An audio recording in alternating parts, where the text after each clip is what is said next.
ꯃꯌꯥꯝꯕꯨ ꯑꯍꯟꯅꯃꯛꯇꯗ ꯄꯟꯊꯧꯂꯤꯂꯝꯒꯤ ꯃꯥꯏꯀꯩꯗꯒꯤ ꯏꯀꯣꯛꯅꯣꯅ ꯈꯨꯔꯨꯝꯖꯔꯤ꯫ ꯑꯩꯈꯣꯏꯅ ꯂꯦꯞꯄ ꯂꯩꯇꯅ ꯊꯥꯖꯕ ꯋꯥꯔꯤ ꯄꯔꯤꯡꯗ ꯉꯁꯤꯁꯨ ꯑꯃꯨꯛ ꯇꯥꯕꯤꯔꯁꯤ ꯉꯥꯏꯈꯤꯅꯤ ꯃꯇꯝꯗꯣ ꯅꯤꯄꯥꯟꯁꯨꯕ ꯇꯥꯡꯀꯛ꯫ ꯉꯁꯤꯒꯤ ꯇꯥꯡꯀꯛ ꯑꯁꯤ ꯇꯥꯕꯤꯔꯒ ꯀꯔꯤ ꯑꯣꯏꯔꯤꯕ ꯍꯥꯏꯕꯗꯣ ꯃꯌꯥꯝ ꯄꯨꯟꯅꯃꯛ ꯈꯪꯃꯤꯟꯅꯔꯁꯤ꯫ ꯁꯨꯕꯣꯜꯒꯤ ꯑꯁꯥꯁꯨ ꯀꯥꯏꯈ꯭ꯔꯦ, ꯄ꯭ꯔꯦꯝꯖꯤꯠꯀꯤ ꯅꯤꯡꯖꯕꯁꯨ ꯊꯨꯡꯈꯤꯗ꯭ꯔꯦ꯫ ꯃꯆꯤꯟꯅꯥꯎ ꯑꯅꯤꯒꯤ ꯄꯨꯟꯁꯤ ꯑꯗꯣ ꯅꯤꯡꯕ ꯀꯥꯏꯅ ꯀꯥꯏꯅ ꯑꯗꯨꯝ ꯂꯦꯜꯂꯤ꯫ ꯄ꯭ꯔꯦꯝꯖꯤꯠꯀꯤ ꯃꯃꯥꯒꯤꯗꯤ ꯃꯍꯥꯛꯀꯤ ꯑꯅꯤꯡꯕ ꯊꯨꯡꯂꯕꯅꯤꯅ ꯀꯌꯥꯗ ꯅꯨꯡꯉꯥꯏꯔꯤꯕ꯫ ꯅꯨꯡꯉꯥꯏꯔꯕꯁꯨ ꯀꯌꯥꯝ ꯀꯨꯏꯅ ꯅꯨꯡꯉꯥꯏꯔꯨꯅꯤ꯫ ꯄꯨꯟꯁꯤ ꯍꯥꯏꯕꯁꯤꯗꯤ ꯈꯨꯕꯥꯛ ꯈꯨꯅꯝꯅꯤ ꯍꯥꯏꯕꯗꯨꯅꯤ꯫ ꯃꯍꯥꯛꯅ ꯅꯨꯡꯁꯤꯅ ꯊꯝꯖꯔꯤꯕ ꯃꯍꯥꯛꯀꯤ ꯃꯃꯧ ꯅꯨꯄꯤ ꯑꯁꯦ ꯇꯁꯦꯡꯅꯃꯛ ꯊꯕꯛ ꯇꯧꯕ ꯇꯟꯕ, ꯃꯅꯦꯝ ꯃꯀꯨꯒꯤ ꯁꯦꯕꯥ ꯇꯟꯕ ꯅꯨꯄꯤꯅꯤ꯫ ꯑꯍꯥꯟꯕꯗꯗꯤ ꯄ꯭ꯔꯦꯝꯖꯤꯠꯀꯤ ꯃꯃꯥꯅ ꯃꯍꯥꯛ ꯄꯤꯛꯂꯤꯕꯅꯤ, ꯃꯍꯥꯛ ꯑꯉꯥꯡ ꯑꯣꯏꯕꯒꯤ ꯇꯧꯖꯔꯤꯕꯅꯤ ꯍꯥꯏꯗꯨꯅ ꯑꯗꯨꯝ ꯌꯥꯔꯒ ꯊꯝꯂꯤ꯫ ꯃꯇꯝ ꯑꯌꯥꯝꯕꯗ ꯃꯅꯦꯝ ꯃꯍꯥꯛꯅ ꯊꯕꯛ ꯑꯌꯥꯝꯕꯗ ꯃꯇꯦꯡ ꯄꯥꯡꯂꯤ꯫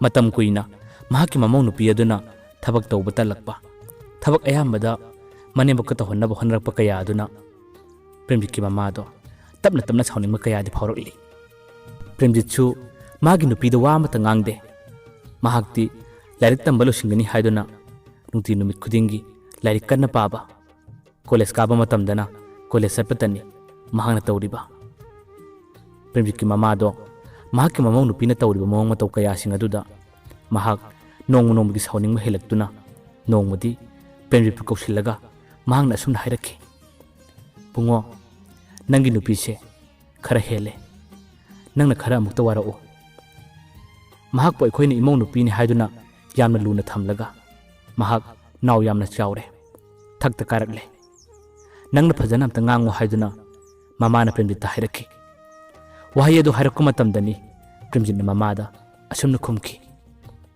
"ꯃꯃꯥ, ꯅꯈꯣꯏꯅ ꯄꯥꯝꯖꯅ ꯊꯤꯔꯛꯄ ꯅꯃꯧꯅꯤ, ꯅꯈꯣꯏꯅ ꯅꯈꯨꯠ ꯆꯥꯅꯕ ꯋꯥꯔꯛꯑꯣ, ꯀꯔꯤꯒꯤ ꯑꯩꯅ ꯑꯃꯨꯛ ꯉꯥꯡꯂꯨꯅꯤ?"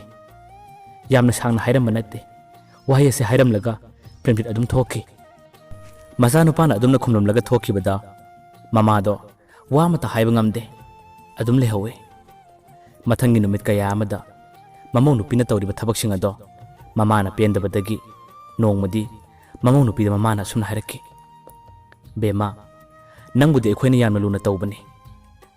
ꯅꯪꯕꯨ ꯌꯥꯝꯅ ꯂꯨꯅ ꯇꯧꯏ ꯍꯥꯏꯗꯨꯅ ꯅꯪꯅ ꯇꯧꯔꯤꯕ ꯃꯑꯣꯡ ꯃꯇꯧꯁꯤꯡ ꯑꯁꯤꯗꯤ ꯌꯨꯝꯒꯤ ꯃꯧ ꯑꯃꯅ ꯇꯧꯒꯗꯕ ꯊꯕꯛ ꯅꯠꯇꯦ.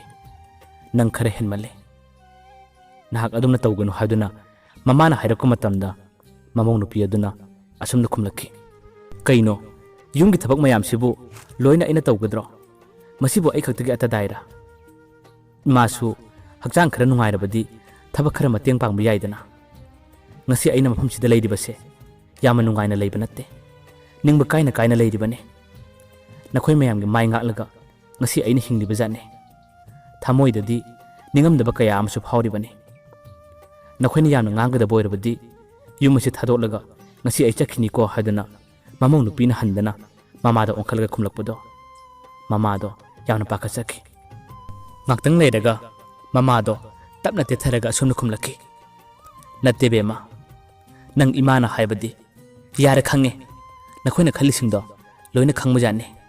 ꯋꯥ ꯃꯔꯛ ꯊꯠꯂꯒ ꯃꯃꯧ ꯅꯨꯄꯤꯗꯨꯅ ꯀꯟꯅ ꯈꯨꯝꯂꯛꯂꯒ ꯀꯥꯗ ꯑꯗꯨꯝ ꯆꯪꯈ꯭ꯔꯦ꯫ ꯃꯃꯥꯗꯣ ꯋꯥ ꯑꯃꯠꯇ ꯍꯥꯏꯕ ꯉꯝꯍꯧꯗ꯭ꯔꯦ, ꯑꯗꯨꯝ ꯂꯩꯍꯧꯔꯦ꯫ ꯃꯃꯧ ꯅꯨꯄꯤ ꯂꯥꯛꯂꯒ ꯃꯍꯥꯛꯀꯤ ꯑꯅꯥꯕꯁꯨ ꯈꯔ ꯐꯔꯅꯤ, ꯋꯥꯈꯜ ꯅꯨꯡꯉꯥꯏꯔꯅꯤ ꯈꯜꯂꯝꯕꯗꯣ ꯃꯍꯥꯛ ꯍꯧꯖꯤꯛꯇꯤ ꯃꯃꯧ ꯅꯨꯄꯤꯒꯤ ꯁꯦꯕꯥꯗꯣ ꯃꯍꯥꯛꯅ ꯇꯧꯕꯒꯤ ꯐꯤꯕꯝꯗ ꯂꯥꯛꯂꯦ꯫ ꯃꯃꯥꯗꯣ ꯃꯃꯤꯠꯇꯒꯤ ꯃꯄꯤ ꯇꯥꯅ ꯇꯥꯅ ꯌꯥꯝꯅ ꯋꯥꯅꯗꯤ ꯂꯦꯜꯂꯤ꯫ ꯃꯆꯥꯅꯨꯄꯥꯗ ꯍꯥꯏꯔꯨꯕ ꯃꯇꯝꯗꯁꯨ "ꯅꯪꯅ ꯅꯈꯨꯠ ꯆꯥꯅꯕ ꯋꯥꯔꯛꯑꯣ" ꯍꯥꯏꯔꯛꯏ꯫ ꯃꯃꯧ ꯅꯨꯄꯤꯗ ꯍꯥꯏꯔꯨꯕ ꯃꯇꯝꯗꯁꯨ ꯃꯃꯧ ꯅꯨꯄꯤꯅ ꯍꯟꯗꯅ ꯃꯉꯣꯟꯗ ꯋꯥ ꯀꯟꯅ ꯀꯟꯅ ꯈꯨꯝꯂꯛꯄꯗꯣ ꯃꯃꯥꯗꯣ ꯀꯔꯤꯃꯠꯇ ꯄꯥꯝꯕꯩ ꯂꯩꯈꯤꯗꯦ꯫ ꯃꯃꯤꯠꯇꯒꯤ ꯃꯄꯤ ꯇꯥꯅ ꯇꯥꯅ ꯄ꯭ꯔꯦꯝꯖꯤꯠꯀꯤ ꯃꯃꯥ ꯉꯁꯤꯁꯨ ꯑꯗꯨꯝ ꯂꯦꯜꯂꯤ꯫ ꯁꯣꯝꯗꯅ ꯀꯝꯗꯧꯔꯤ?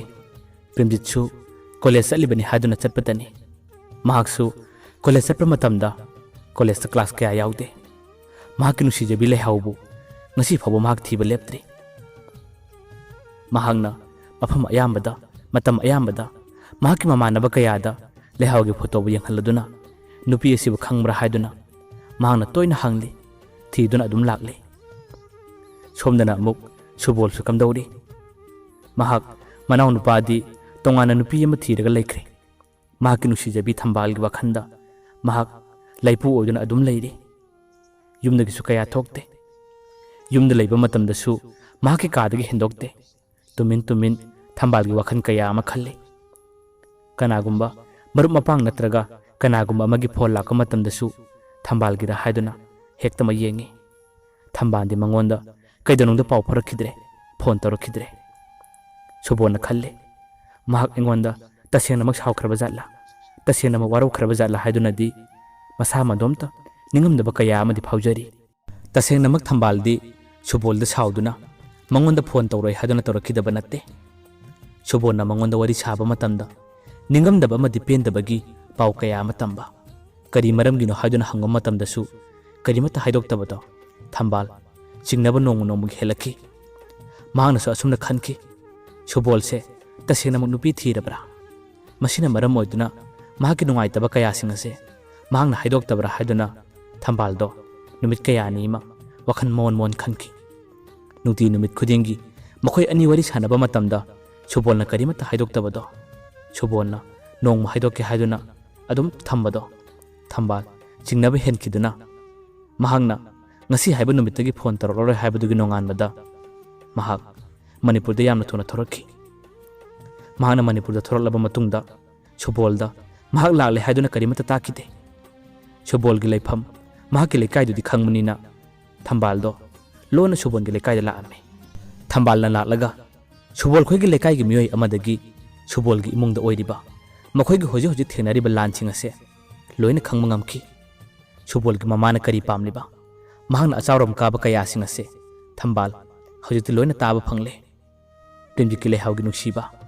प्रेमजितना लेहाउबु कयागी मति खंजबा लेहाउगी दमक महांगना कया वाजबा लेहाउगी दमक महांगना ngमजबा चांगदा मतेंग कया अमा पांखिबा थंबाल लोइना तारे लोइना खंगले महांगसु हजित खलगले सुबोलना मंगोंदा पाउ फरक्त्रिबा महांगना वारिबसे मनाउ नुपागी दमक्तेनि हाइबदो थंबाल यामना थुना लेहाउगी युमदसु चटलोइ लेहाउग थेंगनखि मतम अदुददी लेहाउदो प्रेमजी खोइगी ममागा पैसादी पिनरगा युम थादोक्तुनदि चत्रि पैसा थिनब नुमितुगी नुमिनिनि सुबदनी लेहाउगी इमुंगी मियोसिंग अदो युम थादोलगा चतखिबा महांगना युम थादोक्त्रिङै थंबालगा मखोइगा वरी कया अमा सानखि महांगना ngasi ngasiमक युम थादोलगा चलिबा अदो अतै कदाइदसु नत्ते मखोइना लोलिबा लम अदो थंबालगी मयुमदनी थंबाना लेहाउ खोइबु मखोइगी युमदा का बरा अमा पीरगा थलमे नुमितुदगिने थंबाना महाकी नंबर अदो सिनखिबा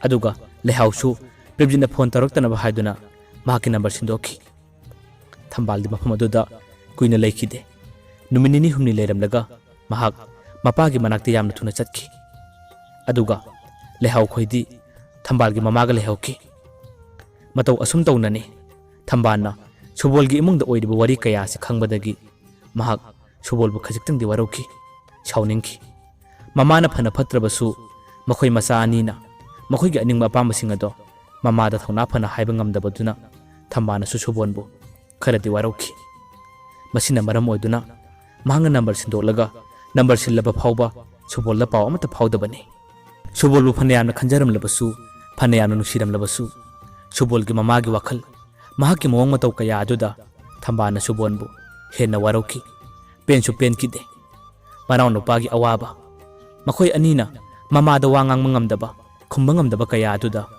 mahangna subonbu nupa thokte pangde haiduna sauki somdana makamdauri lehaugi mamana mahaki macha nupida nahak lesabi gumna hinglo premji ki yauriba angang ado mangan kharsi haiduna kyara khanna haijai lehau kaidonunda khak yade mahak punsi chupa yum paloi mahaki angang asi yokani haiduna adum hairaga leiri masidani लेहाउगी ममाना हेना वजरिबा मचानुपीगी दम खनबदा लेहाउगी ममादो सफम कायरे ngasidi matam kaya ama hokre subolsu thambalga paw phanaba phangdabaduna ngasi maksu adum wakhan nungaidana hingli aduga amuksu premjitti magi nupi aduga leminadabana mamana masu pami harakka matam aduda premjiki nupi ado masa yaudre महाकी नुपाना लूना तौबिद्रबा नुसिना लेमिनत्रबा मतम अदुदा प्रेमजिकी नुपी अदो लोना नुपा अतोपा ngangnarei नुपा अतोपा कोइनाबा हौरei Matam kaya ama asum haukhibana ngasidi chahi ama mapung phare. Premjit mahana kanna honajabadugi mahina mahak ngasidi sarkargi thabak ama phangle. Mahana thabak phangwa mikup ado Premjit chu yamna nungai. Aduga mahakki mayambasu kayada harauriba. Premjitti mahakna khalle. Ngasi aina ningma kaijarabasu aikhoi tamogidi ningba thungledana haiduna mahak kayada nungaina lenjariba. Nongmadi makhoi ani chakpuna chaminaba matamda mayamba subonna Premjit asumna hairaki. Nanaw thaudoksing ase loina haukhre. Ngasidi chahi ama phare. Nangi nupi ase nahak nusina laiminaro. Nahak nungaitaba wakhal kayasing ado loina kauthoklo. Nangna lehawba thi haiba ai khange. Mahak ngasi phawba kadaida leibano haiba khangdabana punamaksing ado nang kauthoklo. Nahak nayamana hairibase yaw haiduna Premjit subon hairake. Mayaman adumna hairakpado Premjit chu wakhal lama khalai. Mahana khalle ngasi aina lehawba thiribase phana kuire. Mahak phangma kauba leitre. Kadaida leibano haibasu khangdre. Ngasi aina pamdrabasu mamana pamjaduna ngasi aigi nupi oina leirabanina mahakku ngasidagi nusina hingminarage nusina luna thambirage haiduna khalakki. Mahakna asumna hek khalakpagani numinini suba numittani Premjitki nupi ado nipa atopa mada mayum pankiba. Premjitki nupina nupa atopada yum pankibadagi makhoigi imung ado lekai mangna thokpa ngamdre. Ikaibana su loire. Miyam mamangda makhoi ikai phirup khumle. Premjit chu mahak thabak kadre. Aduga mahakki mama amadi subol mahakki mapasu yamna ikaiki. Yumdagi thokpa phawba ngamkide. Makhoi masen wari kaya amadi khannai. Premjit chu mahakki nupibu nusina luna laiminaragi khalakku mikup adudani mahakki nupina mayum pankiba. Ngasidi makhoigi imung ado hena suware ningamdaba nungaitaba kaya amasu phaunare. Lekai minadi nusidaba kananadi makhoigi imungbu uraga noknari laknari kalak pele makhoina tawjarba mahi phonni ka haiduna wa kaya amadi ngangnari. Premjitti tasenamak yumdagi mapan phawba thokpa ngamdre. Mahakki ahana nusijabi suningma kaikiba. Aduga amuksu mahakki nupi asisu nupa atopadi yum pankiba. Karino mahakna hojik tawgadaba. Matam kayam kuina waruni nungaitaba phawruni. Matamgi matungina adum kaukiba tabane. Tha amarom leiragadi Premjit mahaksu hanagum thabak kare thabak chatle. Premjitna thabak chakhiba numit amadadi nong ikhang khangaudana subolgi numberda masak khangdaba mobile number ama tawrai. Mahak kanano haiduna phone adu paikhatle. Phone adu hek paikhatpaga hospital da amakta yamna thuno lau haiduna nupi amana hairakhi. Karamba hospital dona haiduna hangle. Hospital da sutalakle. Yamna thuna subol do hospital da lakhi.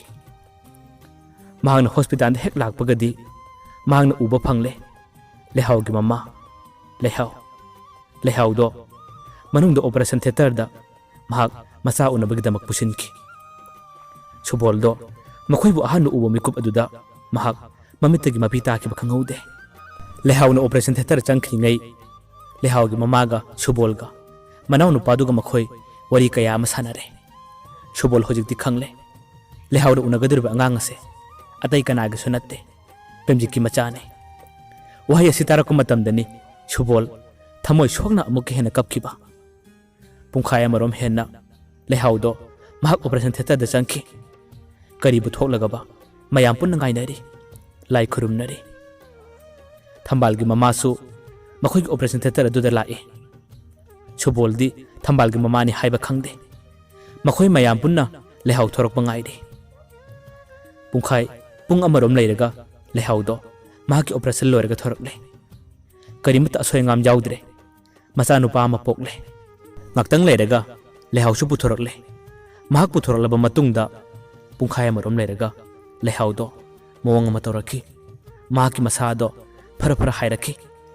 Makhoi mayam ado loina pakhatnare. Doctor kausillaga karino haiduna yenghalle. Doctor nasu yengba yaba yengle. Doctor na yelingai manung aduda lehawdi kok ngauduna aduma wanthakre. Doctor na mahakpu operation theater da mu pusille. Pung amarom hena change.